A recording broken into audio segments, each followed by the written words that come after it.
Even if you have never drawn a specific creature before, you can use this simple approach to study them. Let's take this trash panda for example. I start by drawing a central line which acts as a guide for symmetry. Then I sketch the biggest shapes I can see, an oval for the head and these two shapes for the paws. They aren't even precise, you don't need to worry about it at this point. Then I add middle-sized shapes like the one for the mouth, two triangles for the ears and small circles for the eyes. Once I'm satisfied with the overall position of these shapes, I begin adding more details.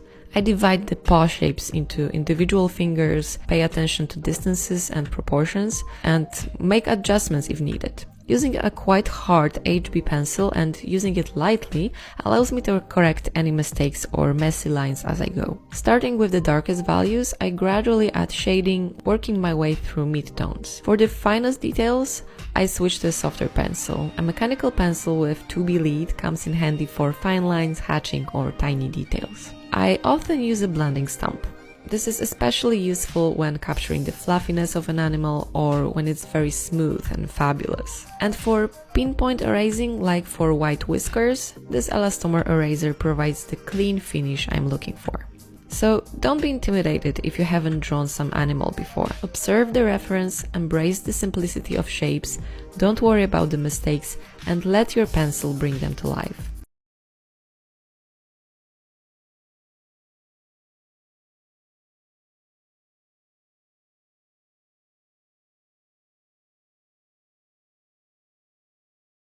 Because you guys said I went too fast in my last tutorial, here's an easy doodle idea that anyone can draw. First add 2 circles and connect them like this. Then add 2 little arms and a tail. You'll then want to add the 2 legs inside the bottom circle, then begin adding little bits of fur and draw in the paws. Then add in the face guides and draw more fur around the face. For the nose, draw a little triangle and an upside down Y for the mouth. And for the eyes, they kind of look like the shape of a lemon. Then draw a little fish for the cat and finally draw some stripes. And now you've successfully drawn a cat in a fishbowl.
It took me over a decade and dozens of sketchbooks to learn this one very simple art tip. This one tip is something that I wish I knew when I first started drawing. The other day I was looking through all of my sketchbooks and I noticed a very interesting trend. The first 4 or 3 pages usually had semi-decent art. Nothing too good, but it was very clearly high effort. Some of it was pretty trash, but that's because I was 5 at the time, and I couldn't really draw. But the point still stands.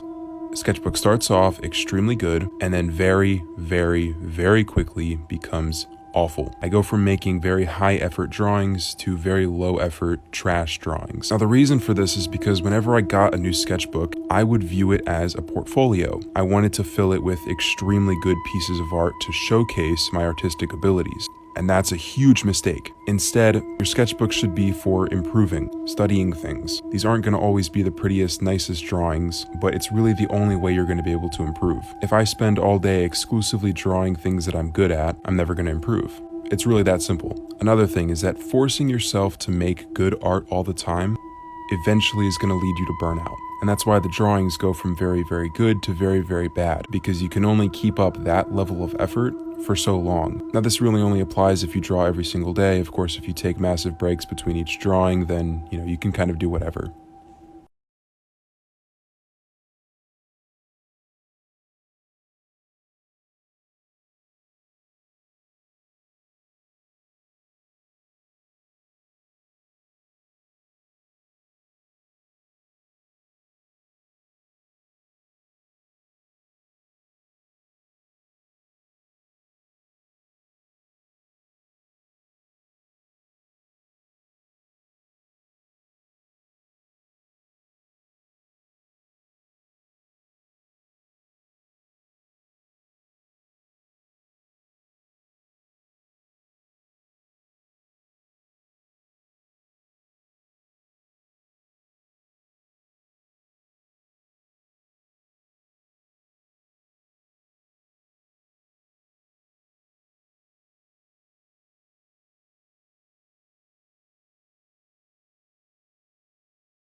Oh.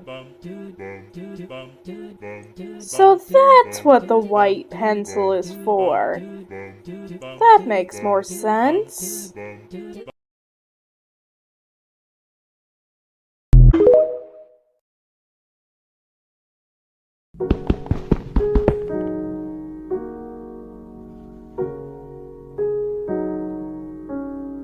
Little John has been picking up garbage for 10 years. One day, he stumbled upon $500,000 at the dump.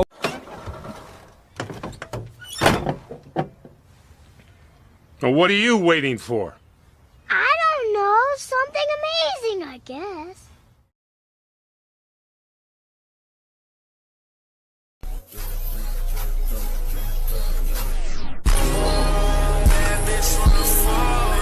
Girl, we've been knowing how to draw.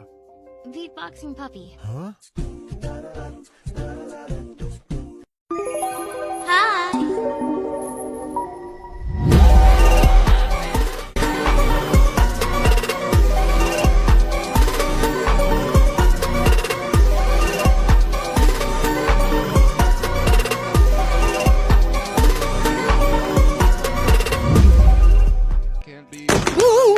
¡Lienzo de lineales de colores! Siempre había querido unos. Ajá. Es bueno. ¡Ah, qué bonitos! Perdón la mala iluminación de antes. Ya prendí la lámpara. ¡Yay! Aquí es cuando me doy cuenta que no debía haberlo sacado de la caja. Muy mal, Sam, muy mal. En fin, vamos a dibujar a Paimon porque yo lo... Por cierto, antes de que me pregunten, no sé cómo conseguir los marcadores porque me los regalaron, así que, pues, no sé, igualmente les voy a escribir el nombre de la marca en los comentarios, para que luego ustedes puedan buscarlos independientemente. Pues ya terminé de hacer a Paimon, voy a poner de línea. Por cierto, no me alcanza el tiempo, pero está muy bonito pintar con ellos, me gustó mucho cómo pintaron y pues sí se los recomiendo. Y nada. Dibujar a Paimon. If your drawings also reflect light like this, I think I found a solution. Faber-Castell sent me their new matte pencils which supposedly reflect less light, so let's see if they pass the test. To see the difference, I will use normal graphite pencils for half of the portrait and the matte ones for the other half. And as expected, the first one resulted in a lot of reflection, so let's see how the other ones do. Of course, firstly I had to sharpen them like that, but honestly, using those pencils was such a different experience. To reduce the reflection, they used a different formula, which really changes the feel of the pencil. But they also go up to 14B, which allows you to create incredible depth. Okay, now let's see the final result. Whoa, I love that! The reflection is not completely gone, but the difference is huge. And honestly, I'm just curious to try those on a bigger artwork. How about you? Do you face any challenges working with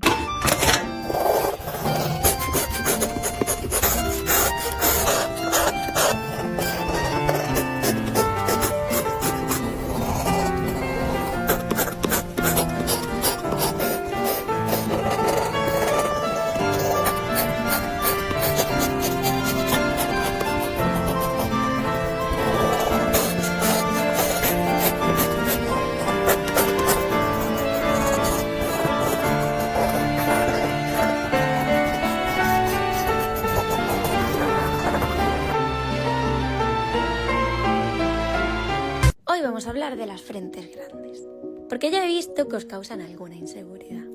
Y hablo como una persona que tiene una frente bastante grande. De pequeña me molestaba muchísimo, porque hubo una época en la que se puso de moda medir la frente con los dedos. Y los niños son muy crueles, y les gusta mucho reírse de aquello que no entienden y que ven diferente. Pero ¿sabéis que hubo una época en la que las frentes grandes fue un estallido de moda? ¿No veis que es un poquito cruel entender un rasgo físico como una moda, como algo de lo que reírte, cuando ni siquiera se puede cambiar? I have two sides.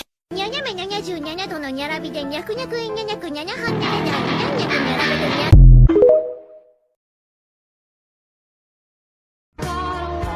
I am fucking crazy, but I am free.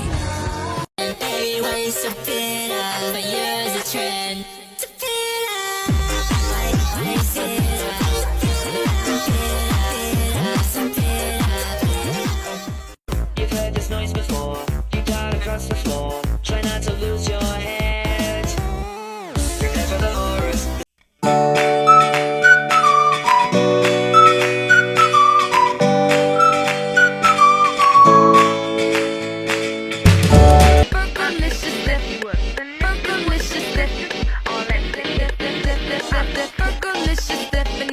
Make them boys go crazy. They always think they know me, coming to me crazy.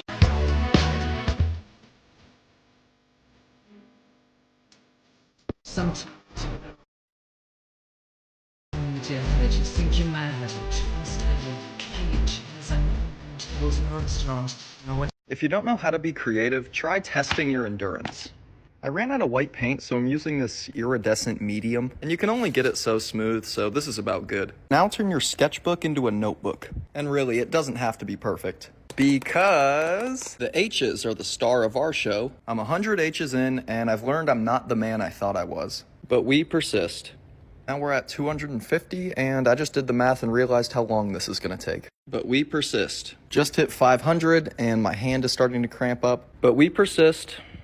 1,000, and I forgot my own name. But I guess we're persisting. 2,000. Persist. Yeah, I really don't know if I enjoyed this. I also don't know how the H this happened on the edge, but we're done. Here's a close-up so you can really see some of their different personalities.